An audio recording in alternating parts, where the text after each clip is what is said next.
सन 2026च्या पद्म पुरस्कारांची घोषणा। लोकनाट्य कलाकार रघुवीर खेडकरांना पद्म पुरस्कार। कृषी क्षेत्रातील योगदानासाठी श्रीरंग लाड यांना पद्म पुरस्कार।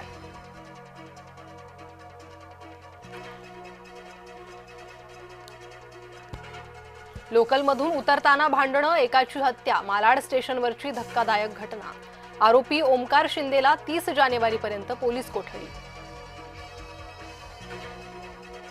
एसटीचे चालक वाहक मद्यधुंद अवस्थेत। परिवहन मंत्र्यांच्या परळच्या डेपो पाहणीत भीषण वास्तव। संबंधित चालक वाहकांवर तात्काळ कारवाई करण्याचे सरनाईकांचे आदेश। पाटणामध्येही महाराष्ट्र भवन उभारा। अशोक चौधरींच्या वक्तव्यानंतर संजय राऊतांची मागणी। बिहार भवनासाठी जागा पाटण्यातून आणणार का, राऊतांचा सवाल।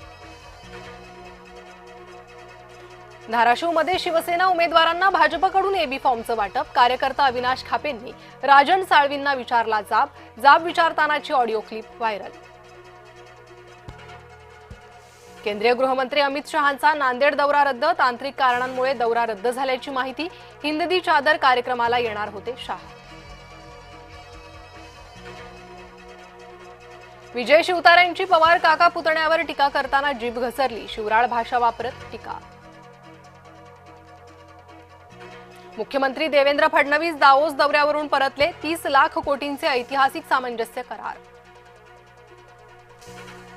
भाजपवाले कधी कुणाशी युती करतील सांगता येत नाही। शिवसेनेचे मंत्री भरत गोगावले यांचं वक्तव्य।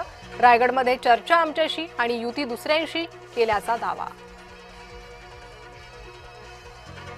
ठाकरे गटाचे नागपूर शहरातील पदाधिकाऱ्यांची कार्यकारिणी जाहीर।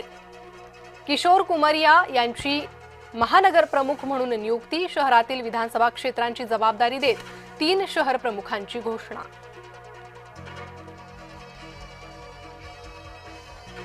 नांदेडमध्ये भाजप शिवसेना एकत्र। एकनाथ शिंदेंचा अशोक चव्हाणांना फोन। शिवसेनेच्या भाजपला बिनशर्त पाठिंबा। खडसेंनी जिल्ह्यात सर्वांना त्रास दिला। आम्हाला जेलमध्ये टाकलं होतं म्हणून भोगत आहेत। गुलाबराव पाटलांचा एकनाथ खडसेंवर पुन्हा निशाणा। ठाकरे गटाच्या अखिल चित्रेंची निवडणूक प्रक्रियेवर टीका। पक्ष फोडून निवडून आलेले आमदार नगरसेवक दुसऱ्या झेंड्याखाली जातात। मतदारांचा कौल ट्रान्सफर ऑर्डर सारखा बदलत असल्याची पोस्ट।